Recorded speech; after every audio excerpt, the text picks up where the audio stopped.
The Star Wars show, even Andor's showrunner admits, is really, really cool. When Tony Gilroy talks about Star Wars, people listen.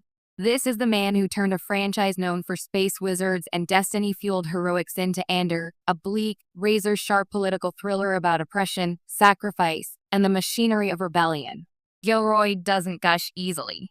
He's famously skeptical of nostalgia, allergic to fan service, and far more interested in systems of power than laser swords. So when Andor's showrunner openly praises another Star Wars series as really, really cool, it lands differently. This isn't marketing hype or brand synergy. It's a craftsman recognizing ambition. The show in question? The Acolyte, the bold, strange, and often misunderstood series that dares to take Star Wars somewhere it's barely gone before. And yes, the irony is delicious. Why Gilroy's praise actually matters. Tony Gilroy has positioned Andor as the anti-Star Wars show. No Jedi, no Sith, no Force mysticism driving the plot. Just ordinary people crushed or radicalized by an empire that runs on paperwork, fear, and moral compromise. So when Gilroy singles out The Acolyte, a show deeply rooted in Force mythology, it's not because it's playing things safe. It's because it isn't. Gilroy has repeatedly emphasized that what excites him as a creator is risk. New tones, new structures, new questions. By that metric, The Acolyte qualifies in a way few modern Star Wars projects do. It's not just another rebellion story. It's not another Skywalker-adjacent remix. It's something stranger and braver, a High Republic setting that actually uses the era. One of The Acolyte's smartest moves is its setting. The final years of the High Republic. For years, Lucasfilm talked up the High Republic as a golden age of Jedi peace and prosperity. In books and comics, that era explored hubris, complacency, and the seeds of decline. But The Acolyte is the first live-action series to really interrogate what that golden age cost. From Gilroy's perspective, that's instantly compelling. Andor is all about institutions that believe they are righteous while committing moral atrocities. The Acolyte explores a similar idea through a different lens. Jedi who think they are guardians of peace, yet may be blind to the consequences of their power. Different tools. Same thematic muscle. It treats the Jedi as a system, not a religion.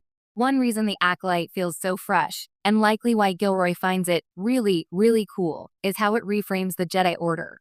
Instead of portraying the Jedi as mythical monks or flawless heroes, the show treats them like a bureaucracy, a political entity, a force, pun intended, with blind spots and self-interest. This isn't new to Star Wars canon, but it is new in live action.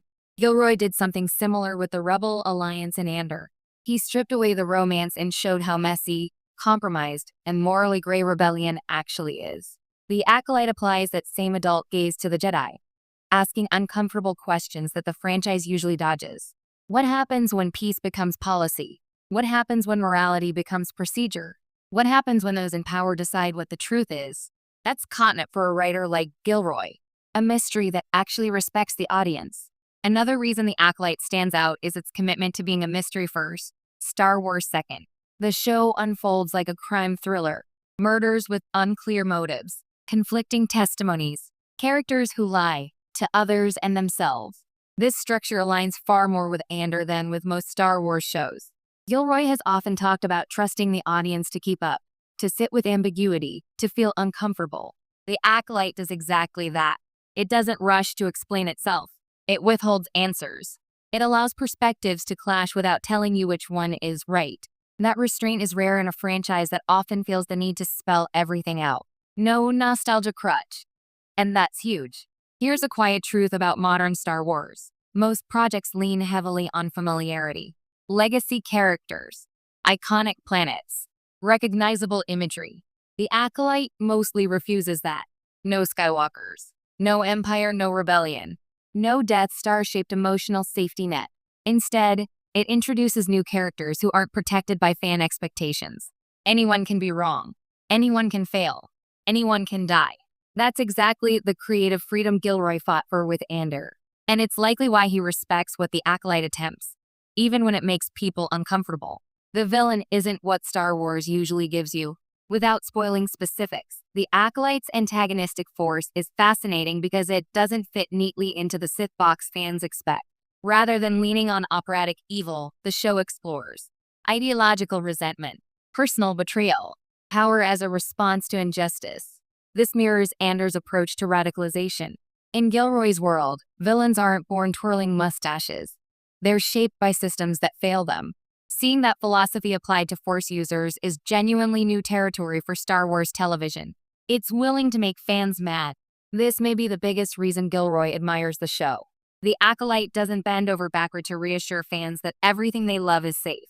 It challenges long-held assumptions about Jedi morality, Force alignment, who gets to define balance. That kind of storytelling always sparks backlash, and Gilroy knows that better than most. Andor faced criticism for being too slow, too dark, or not Star Wars enough. His response has always been simple. Not everything needs to be for everyone. By that standard, The Acolyte earns its place. Two very different shows, one shared philosophy. On the surface, Andor and The Acolyte couldn't be more different. One is grounded, political, and force-free. The other is mystical, psychological, and steeped in Jedi lore. But underneath, they share a core belief. Star Wars works best when it interrogates power instead of worshipping it. That's the connective tissue Gilroy recognizes. Both shows ask,